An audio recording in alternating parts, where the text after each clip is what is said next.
ਪੰਜਾਬੀ ਚੜ੍ਹਦੇ ਅਤੇ ਲਹਿੰਦੇ ਪੰਜਾਬ ਵਿੱਚ ਪੰਜਾਬੀ ਕਹਾਣੀ ਅਤੇ ਪੰਜਾਬੀ ਨਾਵਲ ਦੇ ਹਵਾਲੇ ਨਾਲ ਜੇ ਗੱਲ ਕਰੀਏ ਤਾਂ ਅਜੋਕੇ ਸਮੇਂ 'ਚ ਇੱਕ ਸਵਾਨੀ ਹਰਕੀਰਤ ਕੌਰ ਚਾਹਲ ਹੋਰਾਂ ਦਾ ਨਾਂ ਉਘੜਵਾ ਹੈ। ਉਹਨਾਂ ਦਾ ਨਾਵਲ ਤੀਜੀ ਮਖਲੂਕ ਨੂੰ ਢਾਹਾਂ ਪ੍ਰਾਈਜ਼ ਮਿਲਿਆ। ਉਹਨਾਂ ਨੇ 2016 ਦੇ ਵਿੱਚ ਪਹਿਲਾਂ ਕਹਾਣੀ ਪਰਾਗਾ ਵੀ ਸਾਹਮਣੇ ਲਿਆਂਦਾ ਸੀ। ਉਹ ਚੜ੍ਹਦੇ ਪੰਜਾਬ ਦੇ ਇਲਾਕੇ ਲੁਧਿਆਣੇ ਤੋਂ ਤਾਲੁਕ ਰੱਖਦੀਆਂ ਨੇ ਅਤੇ ਅੱਜ ਕੱਲ੍ਹ ਪ੍ਰਵਾਸੀ ਜੀਵਨ ਕੈਨੇਡਾ ਦੇ ਵਿੱਚ ਪਿਛਲੇ 15 ਵਰ੍ਹਿਆਂ ਤੋਂ ਉੱਥੇ ਹੀ ਵਸ ਰਹੀਆਂ ਨੇ। ਲਹਿੰਦੇ ਪੰਜਾਬ ਵਿੱਚ ਚੜ੍ਹਦੇ ਪੰਜਾਬ ਦੇ ਜਿਹੜੇ ਨਾਵਲ ਛਪਦੇ ਨੇ ਉਹਨਾਂ ਵਿੱਚ ਜਿਹੜੇ ਖਿਆਲ, ਜਿਹੜੇ ਕਹਾਣੀ ਦੀ ਬੁਣਤਰ ਅਤੇ ਕਿਰਦਾਰ ਸਾਜ਼ੀ ਨੂੰ ਬਿਆਨ ਕੀਤਾ ਜਾਂਦਾ ਹੈ, ਉਹਦੇ ਨਾਲ ਲਹਿੰਦੇ ਪੰਜਾਬ ਦੇ ਲਿਖਾਰੀਆਂ ਨੂੰ ਜਿੱਥੇ ਉਸ ਤਰ੍ਹਾਂ ਲਿਖਣ ਦੀ ਪ੍ਰੇਰਨਾ ਮਿਲਦੀ ਹੈ, ਉੱਥੇ ਬਹੁਤ ਕੁਛ ਨਵਾਂ ਵੀ ਸਿੱਖਣ ਨੂੰ ਮਿਲਦਾ ਹੈ। ਅਮਰਤਾ ਪ੍ਰੀਤਮ, ਗੁਰਦਿਆਲ ਸਿੰਘ ਵਰਗੇ ਲਿਖਾਰੀਆਂ ਨੂੰ ਜਦੋਂ ਇੱਧਰ ਪੜ੍ਹਿਆ ਗਿਆ ਅਤੇ ਇੱਧਰ ਲਿਖਿਆ ਜਾਣ ਵਾਲਾ ਫਿਕਸ਼ਨ ਸੀ, ਉਸ ਨੇ ਵੀ ਆਪਣਾ ਮੁਹਾਂਦਰਾ ਬਦਲਣਾ ਸ਼ੁਰੂ ਕਰ ਦਿੱਤਾ। ਪਹਿਲੇ ਵੀ ਦੱਸਿਆ ਗਿਆ ਕਿ ਜਦੋਂ ਅਸੀਂ ਕਿਸੇ ਫਨਪਾਰੇ ਦਾ ਆਪਣੀ ਜ਼ੁਬਾਨ ਵਿੱਚ ਤਰਜਮਾ ਕਰਨੇ ਆ ਜਾਂ ਲਿਪਿਅੰਤਰ ਕਰਨੇ ਆ ਅਤੇ ਫਿਰ ਇੰਝ ਲੱਗਦਾ ਹੈ ਕਿ ਜਿਵੇਂ ਅਸੀਂ ਅਦਬ ਨੂੰ ਨਵਾਂ ਖੂਨ ਦੇ ਰਹੇ ਹਾਂ, ਨਵੀਂ ਜ਼ਿੰਦਗੀ ਦੇ ਰਹੇ ਹਾਂ, ਨਵਾਂ ਫਨਪਾਰਾ ਦੇ ਰਹੇ ਹਾਂ।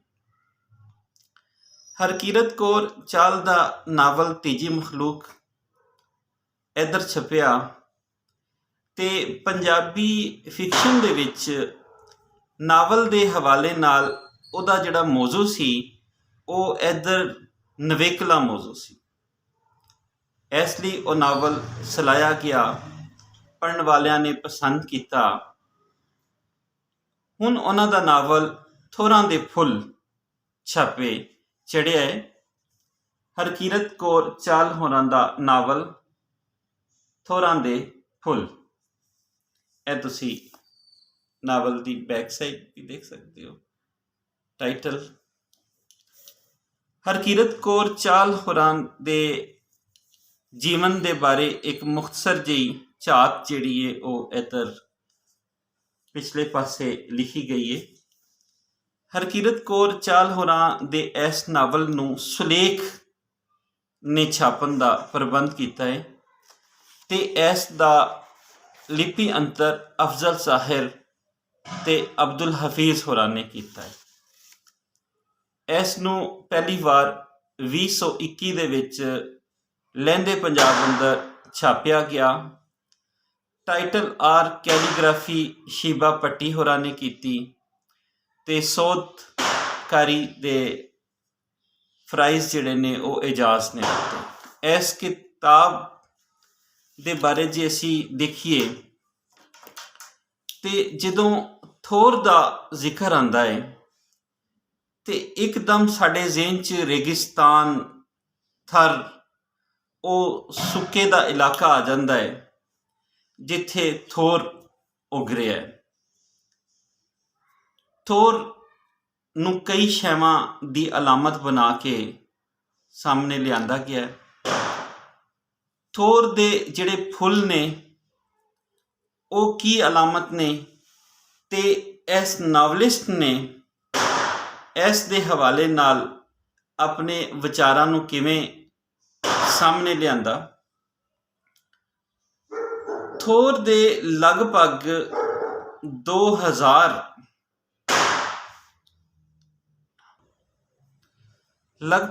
2000 ਕਿਸਮਾਂ ਜਿਹੜੀਆਂ ਨੇ ਥੋਰ ਦੀਆਂ ਪੂਰੀ ਦੁਨੀਆ ਦੇ ਵਿੱਚ ਨੇ। ਕੈਕਟਸ ਜਿਹਨੂੰ ਕਿਹਾ ਜਾਂਦਾ ਹੈ। ਤੇ ਇਸ ਨੂੰ ਜੇ ਜਾਪਾਨ ਵਾਲੇ ਵੇਖਣ ਤੇ ਉਸ ਨੂੰ ਹਵਸ ਦੀ ਅਲਾਮਤ ਥੋਰ ਦੇ ਫੁੱਲ ਨੂੰ ਬਣਾਉਂਦੇ ਨੇ, ਪਰ ਬਾਕੀ ਸਾਰੀ ਦੁਨੀਆ ਦੇ ਵਿੱਚ ਥੋਰ ਦੇ ਫੁੱਲ ਪ੍ਰੋਟੈਕਸ਼ਨ, ਰਾਖੀ ਦੇ, ਤਹਫੁਜ਼ ਦੇ ਤੇ ਮਦਰਲੀ ਲਵ, ਮਾਂ ਵਰਗਾ ਜਿਹੜਾ ਪਿਆਰ ਹੈ, ਜਿਹੜੀ ਮੁਹੱਬਤ ਹੈ, ਉਸ ਦੇ ਹਵਾਲੇ ਨਾਲ ਥੋਰਾਂ ਦੇ ਫੁੱਲ ਨੂੰ ਵੇਖਿਆ ਜਾਂਦਾ ਹੈ।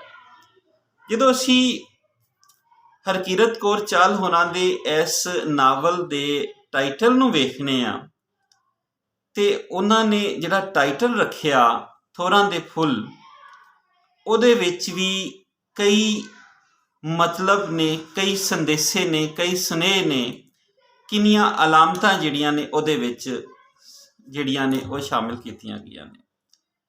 ਨਾਵਲ ਦਾ ਮਰਕਜ਼ੀ ਕਿਰਦਾਰ ਜੇਬੋ, ਜਿਹੜੀ ਅਜਿਹੀ ਸਵਾਣੀ ਹੈ ਜੋ ਬਾਂਝ ਹੈ, ਉਸ ਦਾ ਸਾਈਂ ਜਿਸ ਦਾ ਨਾਂ ਜਾਗਰ ਹੈ, ਉਹ ਦੋਵੇਂ ਬਾਲ ਦੀ ਖਾਹਿਸ਼ ਕਰਦੇ ਨੇ, ਸਦਰ ਰੱਖਦੇ ਨੇ, ਪਰ ਰੱਬ ਨੂੰ ਕੋਈ ਕੁਝ ਹੋਰ ਮਨਜ਼ੂਰ ਹੈ।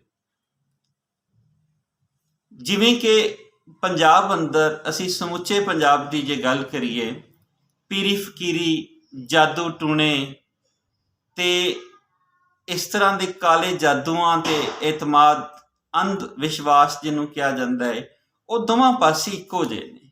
ਕਿਉਂ ਜੇ ਦੋਵਾਂ ਪਾਸੇ ਇਲਮ ਉਸੇ ਤਰ੍ਹਾਂ ਨਹੀਂ ਫੈਲਿਆ ਜਿਵੇਂ ਤਰੱਕੀ ਯਾਫਤਾ ਜਾਂ ਡਿਵੈਲਪਡ ਕੰਟਰੀਜ਼ ਦੇ ਵਿੱਚ ਹੈ। ਇਸ ਲਈ ਜੇਬੋ ਦਾ ਜਿਹੜਾ ਕਿਰਦਾਰ ਹੈ, ਆਪਣੇ ਸਮਾਜ ਦੇ ਵਿੱਚ ਵਸਦੀਆਂ ਉਹਨਾਂ ਸਵਾਣੀਆਂ ਦਾ ਵੀ ਨੁਮਾਇੰਦਾ ਬਣ ਜਾਂਦਾ ਹੈ। ਜਦੋਂ ਉਹ ਬਾਂਝ ਨੇ ਤੇ ਫਿਰ ਉਹ ਬਾਲ ਦੇ ਹਸੂਲ ਵਾਸਤੇ ਕੀ ਕੀ ਯਤਨ ਕਰਦੇ ਨੇ। ਉਹ ਬਾਬਿਆਂ ਕੋਲੋਂ, ਪੀਰਾਂ ਕੋਲ, ਫਕੀਰਾਂ ਕੋਲ, ਜਿਹੜੇ ਜਾਲੀ ਨੇ ਉਹਨਾਂ ਕੋਲ ਜਾ ਰਹੇ ਨੇ, ਕਦੀ ਜਾਦੂ ਟੂਣੇ ਕਰ ਰਹੀਆਂ ਨੇ। ਤੇ ਜਾਗਰ ਦਾ ਜਿਹੜਾ ਕਿਰਦਾਰ ਹੈ ਉਹ ਚੁੱਪ ਹੈ, ਉਹਨੇ ਜਿਵੇਂ ਚੁੱਪ ਸਾਧ ਲਈ ਹੈ, ਉਹ ਬੋਲਦਾ ਨਹੀਂ। ਪਹਿਲੇ ਜਦੋਂ ਜੇਬੋ ਕਿਸੇ ਆਪਣੇ ਰਿਸ਼ਤੇਦਾਰ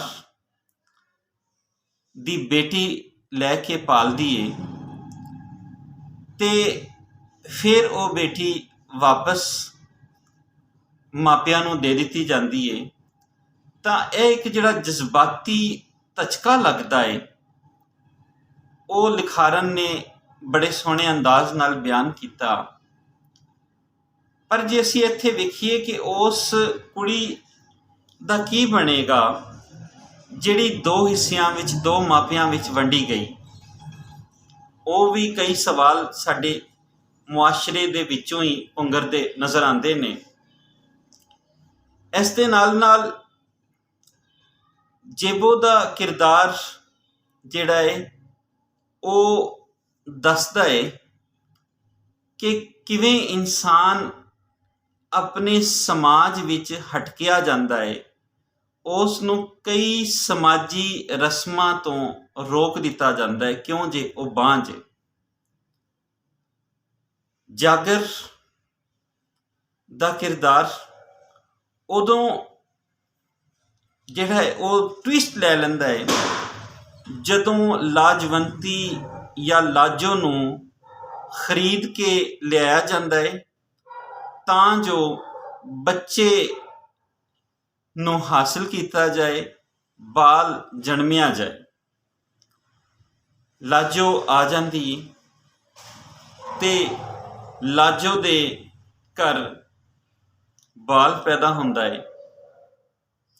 ਲਾਜੋ ਤੇ ਜਾਗਰ ਜਿਹੜੇ ਨੇ ਹੁਣ ਉਹ ਮਾਪੇ ਬਣ ਕੇ ਬਾਲ ਦੀ ਪਰਵਰਿਸ਼ ਕਰਨਾ ਸ਼ੁਰੂ ਕਰਦੇ ਨੇ ਤੇ ਫਿਰ ਉਹ ਬਾਲ ਕਿਵੇਂ ਪ੍ਰਵਾਸ ਦੇ ਸੁਪਨੇ ਵੇਖਦਾ ਹੈ ਤੇ ਉਹ ਵਿਦੇਸ਼ ਟੁਰ ਜਾਂਦਾ ਹੈ।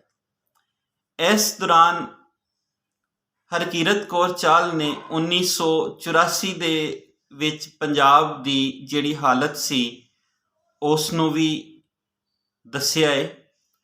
ਉਸ ਦੇ ਕੀ ਅਸਰਾਤ ਸਾਡੇ ਸਮਾਜ 'ਤੇ ਪਏ, ਪੰਜਾਬ ਦੇ ਅੰਦਰ, ਹਿੰਦੁਸਤਾਨ ਦੇ ਪੰਜਾਬ ਦੇ ਅੰਦਰ ਕੀ ਉਹ ਅਸਰਾਤ ਪਏ, ਉਸ ਦੇ ਹਵਾਲੇ ਨਾਲ ਭਰਵਾਂ ਲਿਖਿਆ ਗਿਆ।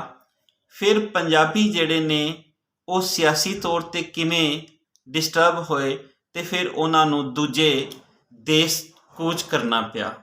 ਆਪਣਾ ਪਰਿਵਾਰ ਛੱਡ ਕੇ, ਆਪਣਾ ਦੇਸ਼ ਛੱਡ ਕੇ, ਆਪਣੀਆਂ ਜ਼ਮੀਨਾਂ ਛੱਡ ਕੇ, ਆਪਣੇ ਅੰਗ ਸਾਕ ਛੱਡ ਕੇ, ਉਹ ਸਭ ਕੁਝ ਛੱਡ ਕੇ ਕਿਵੇਂ ਵਿਦੇਸ਼ ਚਲੇ ਗਏ, ਇਸ ਦੇ ਹਵਾਲੇ ਨਾਲ ਸਾਨੂੰ ਨਜ਼ਰ ਆਉਂਦਾ ਹੈ। ਇਹਦੇ ਨਾਲ ਜਿਵੇਂ ਅਸੀਂ ਗੱਲ ਕੀਤੀ ਕਿ ਤੀਜੀ ਮਖਲੂਕ ਦੇ ਵਿੱਚ ਟਰਾਂਸਜੈਂਡਰ ਦੇ ਹਵਾਲੇ ਨਾਲ ਹਰਕੀਰਤ ਕੌਰ ਚਾਹਲ ਹੋਰਾਂ ਨੇ ਬਿਆਨ ਕੀਤਾ ਸੀ। ਇਹਦੇ ਵਿੱਚ ਵੀ ਗੁਲਾਬ ਕੌਰ ਦਾ ਜਿਹੜਾ ਕਿਰਦਾਰ ਹੈ, ਉਹ ਜਦੋਂ ਜੇਬੋ ਜਾਂਦੀ ਹੈ ਪਿੰਡ ਆਪਣੇ, ਅਤੇ ਗੁਲਾਬ ਕੌਰ ਦੇ ਕਿਰਦਾਰ ਦੇ ਵਿੱਚ ਉਹਨੂੰ ਖੁਸਰਿਆਂ ਦਾ ਜਿਹੜਾ ਕਿਰਦਾਰ ਹੈ ਉਸ ਦੇ ਹਵਾਲੇ ਨਾਲ ਇੱਕ ਪੂਰਾ ਚੈਪਟਰ ਬਹੁਤ ਜਜ਼ਬਾਤੀ ਕਰਨ ਵਾਲਾ, ਜਿਹੜਾ ਪੜ੍ਹਿਆਰਾਂ ਨੂੰ, ਪਾਠਕਾਂ ਨੂੰ ਜਜ਼ਬਾਤੀ ਕਰਦਾ ਹੈ, ਉਸ ਦੇ ਹਵਾਲੇ ਨਾਲ ਸਾਨੂੰ ਇਹਦੇ ਵਿੱਚ ਵੀ ਇੱਕ ਪੂਰਾ ਬਾਬ ਨਜ਼ਰ। ਗੁਲਾਬ ਕੌਰ ਦੇ ਘਰ 12 ਵਰ੍ਹੇ ਕੋਈ ਔਲਾਦ ਨਹੀਂ ਹੁੰਦੀ। 12 ਵਰ੍ਹਿਆਂ ਤੋਂ ਬਾਅਦ ਉਹਦੇ ਘਰ ਜਿਹੜਾ ਬਾਲ ਪੈਦਾ ਹੁੰਦਾ ਹੈ ਉਹ ਨਾ ਮੁੰਡਾ ਹੈ ਨਾ ਕੁੜੀ। ਇਸ ਵੇਲੇ ਸਮਾਜ ਦਾ ਰਵੱਈਆ, ਅਤੇ ਫਿਰ ਜਦੋਂ ਖੁਸਰਿਆਂ ਨੂੰ ਪਤਾ ਚੱਲਦਾ ਹੈ ਅਤੇ ਉਹਨਾਂ ਦਾ ਮਹੰਤ ਆ ਜਾਂਦਾ ਹੈ, ਉਸ ਵੇਲੇ ਜਿਹੜੀ ਜਜ਼ਬਾਤੀ ਕੈਫੀਅਤ ਹੈ ਉਸ ਨੂੰ ਬੜੀ ਮਿਹਨਤ ਦੇ ਨਾਲ ਹਰਕੀਰਤ ਕੌਰ ਨੇ ਇਸ ਨਾਵਲ ਦੇ ਵਿੱਚ ਨਿਭਾਇਆ ਹੈ। ਅਤੇ ਉਸ ਵੇਲੇ ਜਿਹੜੇ ਇੱਕ ਮਾਂ ਦੇ ਜਜ਼ਬਾਤ ਨੇ ਉਸ ਨੂੰ ਵੀ ਬਹੁਤ ਸੋਹਣੇ ਅੰਦਾਜ਼ ਨਾਲ ਦੱਸਿਆ ਗਿਆ ਹੈ। ਕੁਝ ਸਤਰਾਂ ਤੁਹਾਡੇ ਨਾਲ ਸਾਂਝੀਆਂ ਕਰਨੇ ਆ। ਤਨਕੌਰ ਜਵਾਬ ਦਿੰਦੀ ਏ, ਕਹਿੰਦੀ ਏ ਕਿਉਂ ਨਹੀਂ ਸਮਝਦੀ, ਉਹ ਗੁਲਾਬ ਕੌਰ ਨੂੰ ਸਮਝਾ ਰਹੀ। ਜਵਾਕ ਦਾ ਅਸਲੀ ਘਰ ਡੇਰਾ ਏ, ਜਿੰਨਾ ਟਾਈਮ ਟਪਾਵਣਗੇ ਕੋਲ ਰੱਖੋਗੇ, ਇਹ ਦੁੱਖ ਨਾਸੂਰ ਵਾਂਗ ਵੱਡਾ ਹੁੰਦਾ ਜਾਊ। ਜੜ੍ਹਾਂ ਡੂੰਘੀਆਂ ਹੁੰਦੀਆਂ ਜਾਣਗੀਆਂ, ਮੋਹ ਦੀਆਂ ਗੰਢਾਂ ਹੋਰ ਪੀਚੀਆਂ ਜਾਣਗੀਆਂ, ਫਿਰ ਚਾਹੁੰਦਿਆਂ ਹੋਇਆਂ ਵੀ ਕੋਈ ਹੱਲ ਨਹੀਂ ਨਿਕਲਣਾ। ਨੱਚਣ ਗਾਵਨ ਦੀ ਕਲਾ ਤੋਂ ਵਾਂਝਾ ਰਿਹਾ, ਇਹ ਰੋਟੀ ਕਮਾਵਣ ਜੋਗਾ ਵੀ ਨਹੀਂ ਰਹਿਣਾ। ਹੁਣ ਤਾਂ ਅਸੀਂ ਆਪ ਦੇ ਸਾਂਚੇ ਵਿੱਚ ਪਾ ਕੇ ਢਾਲ ਲੈਣਾ। ਦਲੇਰ ਬਣ, ਰੱਬ ਦਾ ਭਾਣਾ ਮੰਨ, ਤੇ ਸਾਡੀ ਅਮਾਨਤ ਸਾਡੇ ਪੱਲੇ ਪਾ। ਖਾਲੀ ਹੱਥ ਮੁੜਨ ਦਾ ਤਾਂ ਸਵਾਲ ਹੀ ਪੈਦਾ ਨਹੀਂ ਹੁੰਦਾ। ਮਹੰਤ ਜਦੋਂ ਇਹ ਸਾਰੇ ਮੁਕਾਲਮੇ ਕਹਿੰਦਾ ਏ ਤਾਂ ਉਹ ਸਮਾਜ ਦੀ ਬਹੁਤ ਵੱਡੀ ਹਕੀਕਤ ਨੂੰ ਲੁਕਾਈ ਦੇ ਸਾਹਮਣੇ ਰੱਖ ਦਿੰਦਾ ਹੈ। ਫਿਰ ਹਰਕੀਰਤ ਕੌਰ ਚਾਹਲ ਹੋਰਾਂ ਦੇ ਜਿਹੜੇ ਗੁਲਾਬ ਕੌਰ ਦਾ ਕਿਰਦਾਰ ਅਤੇ ਜੇਬੋ ਦਾ ਕਿਰਦਾਰ ਆਪਸ ਵਿੱਚ ਮਿਲਦੇ ਜੁਲਦੇ ਨੇ। ਗੁਲਾਬ ਕੌਰ ਦੀ 12 ਵਰ੍ਹਿਆਂ ਬਾਅਦ ਸੁਣੀ ਗਈ, ਪਰ ਜੇਬੋ ਦੀ ਉਦੋਂ ਵੀ ਨਹੀਂ ਸੁਣੀ ਗਈ। ਜਦੋਂ ਇਸ ਸਾਰੇ ਹਾਲਾਤ ਨੂੰ ਵੇਖਦੀ ਪਈ ਏ ਜੇਬੋ, ਤਾਂ ਜੇਬੋ ਕੀ ਕਰਦੀ ਏ, ਦੁੱਖ ਨੂੰ ਹੰਡਾਉਣ ਵਾਲਾ ਹੀ ਦੁੱਖ ਦੀ ਰਮਜ਼ ਪਛਾਣ ਸਕਦਾ ਹੈ। ਜੇਬੋ ਭੱਜ ਕੇ ਗੁਲਾਬ ਕੌਰ ਨੂੰ ਚਿੰਬੜ ਕੇ ਰੋਣ ਲੱਗ ਪਈ। ਰੋਣ ਲੱਗੀ ਤੇ ਬੋਲੀ, ਨੀ ਕਰਮਾ ਮਾਰੀਏ, ਰੱਬ ਨੂੰ ਆਪਣੇ ਲੇਖ ਲਿਖਣ ਲੱਗੇ ਨੂੰ ਗੋਲੀ ਵੱਜ ਗਈ ਸੀ। ਕਦੇ ਟਕਰੇ ਤਾਂ ਪੁੱਛਾਂ, ਰੋਣਾ ਮੇਰੀ ਭੈਣ। ਗੁਲਾਬ ਕੌਰ ਦੀ ਗੋਦੀ ਵਿੱਚ ਪਿਆ ਜਵਾਕ ਲੱਤਾਂ ਬਾਹਾਂ ਮਾਰਦਾ ਦੁੱਧ ਚੁੰਘ ਰਿਹਾ ਸੀ। ਚੰਦਰਿਆ, ਤੇਰੀ ਕਿਸਮਤ ਦਾ ਫੈਸਲਾ ਇੰਨਾ ਸੌਖਾ ਨਹੀਂ ਹੋਣਾ ਮੇਥੋਂ। ਹਬਕੇ ਇਹ ਤੁਸੀਂ ਦੇਖੋ, ਗੁਲਾਬ ਕੌਰ ਨੂੰ ਕੋਲ ਨੇੜੇ ਸਮਝਦੀ ਹੋਈ ਜੇਬੋ ਆਪਣੇ ਖਿਆਲ ਸਾਰੇ ਸਾਹਮਣੇ ਰੱਖ ਦਿੰਦੀ ਏ। ਅਤੇ ਫਿਰ ਉਹ ਕੀ ਸੋਚਦੀ ਹੈ ਆਪਣੇ ਮਨੋ ਮਨ, ਉਸ ਦੇ ਹਵਾਲੇ ਨਾਲ ਦੇਖਦੇ ਹਾਂ। ਉਹਦੇ ਡਾਇਲੋਗਸ ਜਿਹੜੇ ਨੇ ਤੁਸੀਂ ਦੇਖੋ ਕਿੱਡੀ ਖੂਬਸੂਰਤੀ ਦੇ ਨਾਲ ਇਨਸਾਨ ਦੇ ਅੰਦਰ ਨੂੰ ਵੀ ਦੱਸ ਰਹੇ ਨੇ, ਅਤੇ ਉਹਦੇ ਜਿਹੜੇ ਖਿਆਲਾਤ ਨੇ, ਉਹਦੀ ਜਿਹੜੀ ਸਦਰਾਂ ਨੇ, ਉਹਦੇ ਜਿਹੜੇ ਸੁਪਨੇ ਨੇ, ਉਹਦੀ ਜਿਹੜੀ ਸੋਚ ਹੈ, ਉਹਦੀ ਜਿਹੜੀ ਹਕੀਕਤ ਹੈ ਸਮਾਜ ਦੇ ਬਾਰੇ, ਉਸ ਨੂੰ ਵੀ ਸਾਹਮਣੇ ਲਿਆਉਂਦੇ ਨੇ। ਡਾਇਲੋਗਸ ਸਫਾ ਨੰਬਰ 119 ਤੋਂ। ਕਿਹੋ ਜਿਹੇ ਇੱਕੋ ਜਿਹੇ ਮਜ਼ਾਕ ਕਰਦਾ ਹੈ ਤੂੰ ਰੱਬਾ, ਅੱਜ ਮੇਰਾ ਸੱਚੀ ਜੀ ਕਰਦਾ ਕਿ ਤੈਨੂੰ ਤੇਰੇ ਕੀਤੇ ਕਰਮਾਂ ਦੀ ਸਜ਼ਾ ਦੇਵਾਂ। ਵੱਡਾ ਬਣਿਆ ਨਾਡੂ ਖਾਂ, ਤੂੰ ਕਿਹੜਾ ਕਿਸੇ ਦੇ ਹੱਥ ਆਉਣਾ ਹੈ। ਘਰ ਰੱਖੇ ਕੁੱਤੇ ਬਿੱਲੀ ਦਾ ਮੋਹ ਹੀ ਮਾਨ ਨਹੀਂ ਹੁੰਦਾ, ਢਿੱਡੋਂ ਜਾਏ ਜਿਉਂਦੇ ਜੀ ਤੋਰਨੇ ਕਿੰਨੇ ਔਖੇ ਹੁੰਦੇ ਨੇ। ਪਰ ਤੂੰ ਤਾਂ ਰੱਬ ਹੈ, ਬੰਦਾ ਨਹੀਂ ਨਾ, ਇਸ ਕਰਕੇ ਤੂੰ ਕੀ ਜਾਣੇ ਮਾਂ ਦੀ ਪੀੜ। ਰੋਂਦੀ ਜੇਬੋ ਦਾ ਸਰਾਣਾ ਹੰਝੂਆਂ ਨੇ ਗੱਚ ਕਰ ਦਿੱਤਾ ਸੀ, ਪਰ ਸੋਚਾਂ ਦੀ ਲੜੀ ਟੁੱਟਣ ਦਾ ਨਾਂ ਨਹੀਂ ਲੈ ਰਹੀ ਸੀ। ਗੁਲਾਬ ਕੌਰ ਦਾ ਤੜਫਦਾ ਦਿਲ ਉਸ ਦੀਆਂ ਅੱਖਾਂ ਮੂਹਰੇ ਆਂਦਾ ਤਾਂ ਫਿਰ ਰੱਬ ਨੂੰ ਕਹਿੰਦੀ, ਮਰਜ਼ੀ ਕਰਿਆ ਕਰ, ਤੇਰੇ ਤੋਂ ਧੱਕੇ ਨਾਲ ਲੈਣ ਵਾਲੇ ਅਸੀਂ ਕੌਣ ਹੁੰਦੇ ਹਾਂ, ਪਰ ਸੁੱਖ ਵਰਤਾਇਆ ਕਰ ਦੇਨ ਦੁਨੀ ਦੇ ਮਾਲਕਾ। ਕਿ ਦੀਨ ਦੁਨੀ ਦੇ ਮਾਲਕਾ, ਦੀਨ ਦਾ ਦੁਨੀਆ ਦਾ ਸਾਰਾ ਜਿਹੜਾ ਤੂੰ ਮਾਲਕ ਹੈ। ਇੱਕ ਤੁਸੀਂ ਇਹਦਾ ਜ਼ੁਬਾਨੋਂ ਬਿਆਨ ਦੇਖੋ, ਸਾਨੂੰ ਤਾਂ ਇੰਝ ਜਾਪਦਾ ਹੈ ਕਿ ਹਰਕੀਰਤ ਕੌਰ ਚਾਹਲ ਹੋਰਾਂ ਨੇ ਜੋ ਲਿਖਿਆ ਉਹ ਲਹਿੰਦੇ ਅਤੇ ਚੜ੍ਹਦੇ ਪੰਜਾਬ ਦੀ ਇੱਕੋ ਹੀ ਬੋਲੀ ਵਰਤ ਰਹੇ ਨੇ। ਭਾਵੇਂ ਉਹ ਲੁਧਿਆਣੇ ਵੱਸ ਰਹੇ ਨੇ, ਕੈਨੇਡਾ ਵੱਸ ਰਹੇ ਨੇ, ਪਰ ਜਿਹੜੀ ਪੰਜਾਬੀ ਉਹ ਲਿਖ ਰਹੇ ਨੇ, ਜਿਹੜੀ ਪੰਜਾਬੀ ਦੇ ਵਿੱਚ ਉਹ ਆਪਣਾ ਨਾਵਲ, ਆਪਣੇ ਕਿਰਦਾਰਾਂ ਨੂੰ ਬੁਲਾ ਰਹੇ ਨੇ, ਉਹ ਰੋਜ਼ਮर्रा ਦੀ ਗੱਲ ਹੈ, ਉਹ ਮੁਹਾਵਰਾ ਹੈ, ਉਹ ਡੇਲੀ ਯੂਜ਼ਿਸ ਆਫ ਪੰਜਾਬੀ ਪੀਪਲ ਹੈ। ਜਿਹੜੀ ਉਹ ਲੋਕ ਜਿਹੜੇ ਪੰਜਾਬ ਦੇ ਆਮ ਬੋਲਦੇ ਨੇ ਉਹ ਵਰਤਾ ਰਹੇ ਨੇ। ਅਜਿਹੇ ਔਖੇ ਸ਼ਬਦ ਜਾਂ ਉਹ ਸ਼ਬਦ ਨਹੀਂ ਵਰਤੇ ਜਿਹੜੇ ਦੋਵਾਂ ਪਾਸੇ ਨਹੀਂ ਸਮਝੇ ਜਾਂਦੇ।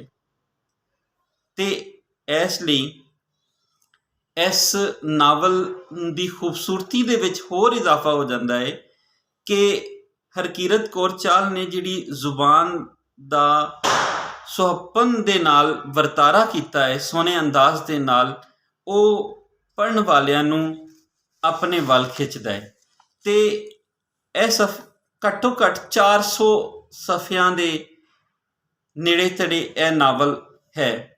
ਅੱਜ ਕੱਲ੍ਹ ਸਰਦੀਆਂ ਦੇ ਠੰਡੇ ਮੌਸਮ ਨੇ, ਅਤੇ ਭਾਵੇਂ 80 ਸੈਕਿੰਡ ਦੇ ਹਿਸਾਬ ਨਾਲ ਅੱਜ ਤੋਂ ਦਿਨ ਜਿਹੜੇ ਨੇ ਉਹ ਵੱਡੇ ਹੋਣਾ ਸ਼ੁਰੂ ਹੋ ਜਾਣੇ ਨੇ ਅਤੇ ਰਾਤਾਂ ਲੰਬੀਆਂ ਹੋਣਾ ਸ਼ੁਰੂ ਹੋ ਗਈਆਂ ਨੇ। ਪਰ ਫਿਰ ਵੀ ਇਹ ਨਾਵਲ ਜਦੋਂ ਤੁਸੀਂ 1 ਜਾਂ 2 ਸਫ਼ੇ ਇਹਦੇ ਪੜ੍ਹਨਾ ਸ਼ੁਰੂ ਕਰ ਦੋਗੇ ਤਾਂ ਤੁਹਾਨੂੰ ਅੰਦਾਜ਼ਾ ਹੋ ਜਾਏਗਾ ਕਿ ਇਹ ਨਾਵਲ ਨੂੰ ਬਿਨ ਪੜ੍ਹਿਓ, ਬਿਨ ਮੁਕਾਇਓ ਤੁਸੀਂ ਨਹੀਂ ਰਹਿ ਸਕਦੇ। ਕਿਉਂ ਜੀ, ਇਹਦੇ ਅੰਦਰ ਜਿਹੜੀ ਖੂਬਸੂਰਤੀ ਹੈ, ਕਹਾਣੀ ਦੀ ਜਿਹੜੀ ਬੁਣਤਰ ਹੈ, ਕਿਰਦਾਰ ਸਾਜ਼ੀ ਹੈ, ਜਿਹੜਾ ਆਲੇ ਦੁਆਲੇ ਦਾ ਮਾਹੌਲ ਹੈ, ਜਿਹੜੀਆਂ ਰਸਮਾਂ ਨੇ, ਜਿਹੜੀਆਂ ਰੀਝਾਂ ਨੇ, ਜਿਹੜੇ ਰਿਵਾਜ ਨੇ, ਜਿਹੜੀ ਜ਼ੁਬਾਨ ਹੈ, ਉਹ ਜਿਹੜੀ ਵਰਤੀ ਗਈ ਉਹ ਸਾਡੇ ਆਲੇ ਦੁਆਲੇ ਦੀ ਹੈ, ਸਾਡੇ ਮੁਆਸ਼ਰੇ ਦੀ, ਸਾਡੇ ਸਮਾਜ ਦੀ ਅਕਾਸੀ ਹੈ। ਇਸ ਨਾਵਲ ਦੇ ਵਿੱਚ ਸਾਡੇ ਸਮਾਜ ਦੀ ਜਿਹੜੀ ਉਹ ਅਕਾਸੀ ਸਭ ਤੋਂ ਵੱਡੀ ਜਿਹੜੀ ਚੀਜ਼ ਹੈ, ਉਹ ਇਹਦੇ ਨਾਲ ਜੁੜਿਆ ਹੋਇਆ ਸਭ ਕੁਛ ਹੈ। ਮੇਰੇ ਵੱਲੋਂ ਕੁਝ ਸ਼ਬਦ ਜਿਹੜੇ ਨੇ ਉਹ ਹਰਕੀਰਤ ਕੌਰ ਚਾਹਲ ਨੇ ਜਿਹੜੇ ਨਾਲ ਨਾਲ ਲਿਖੇ ਨੇ, ਉਹ ਕਹਿੰਦੀਆਂ ਨੇ ਕਿ ਮੈਨੂੰ ਇੰਝ ਲੱਗਦਾ ਕਿ ਜਿਵੇਂ ਮੈਂ ਕਈ ਦਹਾਕਿਆਂ ਦੀ ਦਾਸਤਾਨ ਜਿਹੜੀ ਉਹ ਇਹਦੇ ਵਿੱਚ ਬਿਆਨ ਕਰਤੀ। ਅਤੇ ਫਿਰ ਥੋੜ੍ਹਾਂ ਦੇ ਫੁੱਲ ਇੱਕ ਨਵੇਕਲਾ ਪੰਜਾਬੀ ਨਾਵਲ ਹੈ, ਇਜਾਜ਼ ਹੋਰਾਂ ਨੇ ਖੂਬਸੂਰਤ ਅੰਦਾਜ਼ ਦੇ ਨਾਲ ਇਸ ਨਾਵਲ ਦੇ ਮੁੱਢ ਦੇ ਵਿੱਚ ਆਪਣਾ ਮਜ਼ਮੂਨ ਜਿਹੜਾ ਉਹ ਲਿਖਿਆ ਹੋਇਆ ਹੈ, ਉਹ ਵੀ ਪੜ੍ਹਨ ਦੇ ਨਾਲ ਤਾਲੁਕ ਰੱਖਦਾ ਹੈ। ਥੋੜ੍ਹਾਂ ਦੇ ਫੁੱਲ ਇੱਕ ਝਾਤ ਨਦੀਮ ਪਰਮਾਰ ਹੋਰਾਂ ਦਾ ਵੀ ਮਜ਼ਮੂਨ ਜਿਹੜਾ ਹੈ ਉਹ ਅਖੀਰ 'ਤੇ ਡਾਕਟਰ ਹਰਜਿੰਦਰ ਵਾਲੀਆ ਹੋਰਾਂ ਦੇ ਵਿਚਾਰ ਵੀ ਐਸੇ ਹੀ ਨਾਵਲ ਦੇ ਵਿੱਚ ਤੁਹਾਨੂੰ ਮਿਲਣਗੇ। ਉਹ ਤੁਸੀਂ ਜਦੋਂ ਇਹ ਨਾਵਲ ਨੂੰ ਛੂਹ ਲਓਗੇ ਅਤੇ ਇਹ ਨਾਵਲ ਦੇ ਵਿੱਚੋਂ ਜੀ ਤੇ ਕਰਦੇ ਇਸ ਨਾਵਲ ਦੇ ਬਾਰੇ ਢੇਰ ਸਾਰੀਆਂ ਗੱਲਾਂ ਕੀਤੀਆਂ ਜਾਣ, ਇਸ ਨਾਵਲ ਦੇ ਉੱਤੇ ਢੇਰ ਇਹਦੇ ਵਿੱਚੋਂ ਪੜ੍ਹ ਕੇ ਤੁਹਾਡੇ ਨਾਲ ਗੱਲਾਂ ਸਾਂਝੀਆਂ ਕੀਤੀਆਂ ਜਾਣ, ਪਰ ਵੇਲਾ ਜਿਹੜਾ ਉਹ ਬਹੁਤ ਜ਼ਿਆਦਾ ਹੋ ਜਾਏਗਾ। ਤੁਸੀਂ ਆਪ ਇਸ ਨਾਵਲ ਨੂੰ ਪੜ੍ਹੋ, ਆਪ ਇਸ ਨਾਵਲ ਦੇ ਵਿੱਚੋਂ ਤੁਸੀਂ ਦੇਖੋ ਕਈ ਪਰਤਾਂ ਨੇ। ਇੱਕ ਨਕਾਦ ਨੂੰ ਜਿਹੜੀਆਂ ਪਰਤਾਂ ਨਜ਼ਰ ਆਉਂਦੀਆਂ ਨੇ ਉਹ ਹੋ ਸਕਦਾ ਹੈ ਤੁਹਾਨੂੰ ਪੜ੍ਹਨ ਵਾਲੇ ਨੂੰ, ਜਿਹੜਾ ਪੜ੍ਹਨਹਾਰ ਹੈ, ਉਸ ਨੂੰ ਉਹ ਪਰਤਾਂ ਉਹ ਜ਼ਿਆਦਾ ਨਜ਼ਰ ਆਉਣ, ਉਹ ਜ਼ਿਆਦਾ ਤਰੀਕੇ ਨਾਲ, ਜ਼ਿਆਦਾ ਵਧੀਆ ਢੰਗ ਦੇ ਨਾਲ ਉਹ ਸਮਝ ਜਾਏਗਾ। ਹਰਕੀਰਤ ਕੌਰ ਚਾਹਲ ਇੱਕ ਸਵਾਣੀ, ਤੇ ਸਵਾਣੀ ਦੇ ਜਿਹੜੇ ਇਸ ਨਾਵਲ ਦੇ ਵਿੱਚ ਸਵਾਣੀਆਂ ਦੇ ਜਿਹੜੇ ਕਿਰਦਾਰ ਨੇ ਉਸ ਨੂੰ ਬੜੇ ਭਰਵੇਂ ਅੰਦਾਜ਼ ਨਾਲ ਬਿਆਨ ਕੀਤਾ ਗਿਆ। ਪਰ ਜਦੋਂ ਅਸੀਂ ਦੇਖਦੇ ਹਾਂ ਕਿ ਜਿਹੜੇ ਮਰਦਾਵੇਂ ਕਿਰਦਾਰ ਨੇ, ਮਰਦਾਨਾ ਕਿਰਦਾਰ ਨੇ, ਉਹਦੇ ਵਿੱਚ ਥੋੜ੍ਹੀ ਜਿਹੀ ਘਾਟ ਰਹਿ ਗਈ। ਉਹ ਚੁੱਪ ਨੇ, ਉਹ ਇੰਝ ਲੱਗਦਾ ਕਿ ਜਿਵੇਂ ਉਹਨਾਂ ਨੂੰ ਦਬਾ ਕੇ ਚੁੱਪ ਕੀਤਾ ਗਿਆ। ਜਿੱਥੇ ਮੇਲ ਸ਼ੋਵਨਿਜ਼ਮ ਨਜ਼ਰ ਆਉਂਦਾ, ਉੱਥੇ ਫੀਮੇਲ ਸ਼ੋਵਨਿਜ਼ਮ ਵੀ ਨਜ਼ਰ ਆਉਂਦਾ। ਡੋਮੀਨੇਸ਼ਨ ਜਿਹੜੀ ਉਹ ਇਹਦੇ ਵਿੱਚ ਨਹੀਂ ਹੋਣੀ ਚਾਹੀਦੀ। ਕਿਰਦਾਰ ਜਿਹੜੇ ਨੇ ਉਂਝ ਹੀ ਪੁੰਗਰਦੇ, ਉਂਝ ਹੀ ਵੱਧਦੇ, ਫਲਦੇ, ਫੁੱਲਦੇ, ਅਤੇ ਉਹ ਹੋਰ ਜ਼ਿਆਦਾ ਹਕੀਕਤ ਦੇ ਨੇੜੇ ਹੋ ਜਾਣਾ ਸੀ। ਕਿਰਦਾਰਾਂ ਨੂੰ ਜਿਹੜੇ ਬਹੁਤ ਹੀ ਸਾਊ ਜਿਹੇ ਕਿਰਦਾਰ ਜਿਹੜੇ ਨੇ ਬਿਆਨ ਕਰਤੇ ਨੇ। ਜਾਗਰ ਦਾ ਜਿਹੜਾ ਕਿਰਦਾਰ ਹੈ ਜਾਂ ਉਹਦੇ ਪੁੱਤਰ ਦਾ ਜਿਹੜਾ ਕਿਰਦਾਰ ਹੈ, ਉਹ ਮੁੜ ਤੋਂ ਅਖੀਰ ਤੱਕ ਇੱਕੋ ਜਿਹਾ ਹੀ ਰਹਿੰਦਾ ਹੈ। ਫਿਰ ਉਹਦੇ ਵਿੱਚ ਕੋਈ ਤਬਦੀਲੀ ਨਹੀਂ। ਫਿਰ ਉਹਦੀ ਜਿਹੜੀ ਕਿਰਦਾਰ ਨਿਗਾਰੀ ਹੈ ਉਹਦੇ ਵਿੱਚ ਉਸ ਤਰ੍ਹਾਂ ਨਹੀਂ ਮਿਹਨਤ ਕੀਤੀ ਗਈ ਜਿਵੇਂ ਸਾਨੂੰ ਗੁਲਾਬ ਕੌਰ ਦੇ ਕਿਰਦਾਰ 'ਚ, ਜੇਬੋ ਦੇ ਕਿਰਦਾਰ 'ਚ, ਸੰਤੀ ਦੇ ਕਿਰਦਾਰ 'ਚ ਜਾਂ ਹੋਰ ਜਿਹੜੇ ਕਿਰਦਾਰ ਜਿਹੜੇ ਨਾਲ ਆਉਂਦੇ ਨੇ ਉਹਨਾਂ ਦੇ ਵਿੱਚ ਨਜ਼ਰ ਆਉਂਦਾ ਹੈ। ਇਹ ਇੱਕ ਖਿਆਲ, ਇੱਕ ਤਸੱਵਰ ਤੁਹਾਨੂੰ ਨਾਵਲ ਪੜ੍ਹਦੇ ਹੋ ਇਹਦੇ ਵਿੱਚ ਕਈ ਚੀਜ਼ਾਂ ਨਜ਼ਰ ਆ ਜਾਣਗੀਆਂ। ਫਿਰ ਨਾਵਲ ਜਿਹੜੀਆਂ ਨੇ ਔਰ ਕਈ ਚੀਜ਼ਾਂ ਐਸੀਆਂ ਨੇ ਕਿ ਜਿਹੜੀਆਂ ਬਹੁਤ ਤਫਸੀਲ ਦੇ ਨਾਲ, ਬਹੁਤ ਵੇਰਵੇ ਦੇ ਨਾਲ ਜਿਹੜੀਆਂ ਬਿਆਨ ਕਰਤੀਆਂ ਗਈਆਂ ਨੇ। ਉਹ ਹੱਦੋਂ ਵੱਧ ਉਹਦੇ ਵਿੱਚ ਸਫ਼ੇ ਜਿਹੜੇ ਨੇ ਉਹ ਕਾਲੇ ਕੀਤੇ ਹੋਏ ਨੇ। ਜੇ ਇਹਨੂੰ ਥੋੜ੍ਹਾ ਜਿਹਾ ਹੋਰ ਪਰਖ ਲਿਆ ਜਾਂਦਾ, ਉਹਨੂੰ ਵੇਖ ਲਿਆ ਜਾਂਦਾ, ਤੇ ਨਾਵਲ ਦੀ ਕਹਾਣੀ ਤੇ ਕਿਸੇ ਤਰ੍ਹਾਂ ਵੀ ਅਸਰ ਅੰਦਾਜ਼ ਨਹੀਂ ਸੀ ਹੋਣਾ। ਫਿਰ ਜਿਹੜੀ ਵਾਧੂ ਦੇ ਜਿਹੜੀ ਭਰਤੀ ਦੀਆਂ ਜਿਹੜੀਆਂ ਚੀਜ਼ਾਂ ਸਨ ਉਹ ਨਿਕਲ ਜਾਣੀਆਂ ਸਨ। ਕਿਉਂ ਜੇ ਅਜੋਕੇ ਸਮੇਂ ਦਾ ਜਿਹੜਾ ਨਾਵਲ ਹੈ ਜਾਂ ਜੋ ਲਿਖਿਆ ਜਾ ਰਿਹਾ ਉਹਦੇ ਵਿੱਚ ਗੈਰ ਜ਼ਰੂਰੀ ਗੱਲਾਂ ਜਿਹੜੀਆਂ ਨੇ ਉਹ ਨਹੀਂ ਕਬੂਲ ਹੁੰਦੀਆਂ। ਕਿਉਂ ਜੇ ਇਹਦੇ ਵਿੱਚ ਨਾਵਲ ਦੀ ਕਹਾਣੀ, ਨਾਵਲ ਦੇ ਕਿਰਦਾਰ ਬਹੁਤ ਜੁੜੇ ਹੋਏ ਨੇ। ਹਰਕੀਰਤ ਕੌਰ ਚਾਹਲ ਹੋਰਾਂ ਨੇ ਆਪਣੇ ਨਾਵਲ ਦੇ ਵਿੱਚ ਭਾਵੇਂ ਮਰਦਾਨਾ ਕਿਰਦਾਰ ਨੇ, ਭਾਵੇਂ ਉਹ ਜ਼ਨਾਨਾ ਕਿਰਦਾਰ ਨੇ, ਭਾਵੇਂ ਉਹ ਖੁਸਰਿਆਂ ਦੇ ਕਿਰਦਾਰ ਨੇ, ਉਹਨਾਂ ਦੇ ਨਾਲ ਜੁੜਦੀ ਜਿਹੜੀ ਕਹਾਣੀ ਰਚੀ ਏ ਉਹ ਸਵਾਦਲੀ ਏ। ਉਹ ਤੁਹਾਨੂੰ ਮੁੱਢ ਤੋਂ ਅਖੀਰ ਤੱਕ ਜੋੜੇ ਰੱਖੇਗੀ। ਅਤੇ ਠੰਡੇ ਦਸੰਬਰ ਦੇ ਦਿਨਾਂ ਦੇ ਅਤੇ ਰਾਤਾਂ ਦੇ ਵਿੱਚ ਇਹ ਨਾਵਲ ਪੜ੍ਹਨਾ ਪੰਜਾਬੀਆਂ ਵਾਸਤੇ ਬਹੁਤ ਸੋਹਣਾ ਹੈ। ਕਿਉਂ ਜੀ ਇਸ ਨਾਵਲ ਰਾਹੀਂ ਤੁਹਾਨੂੰ ਪੰਜਾਬ ਦਾ ਵਸੇਬ ਵੀ ਨਜ਼ਰ ਆਏਗਾ ਅਤੇ ਪੰਜਾਬ ਦੀ ਜ਼ੁਬਾਨ ਵੀ ਜਿਹੜੀ ਨਜ਼ਰ ਆਏਗੀ, ਔਰ ਪੰਜਾਬ ਦੀ ਜਿਹੜੀ ਕਹਾਣੀ ਹੈ, ਪੰਜਾਬ ਦਾ ਜਿਹੜਾ ਨਾਵਲ ਹੈ ਉਹ ਕਿੱਥੇ ਖਲੋਤਾ ਹੈ ਤੁਸੀਂ ਉਹਨੂੰ ਦੇਖ ਸਕੋਗੇ।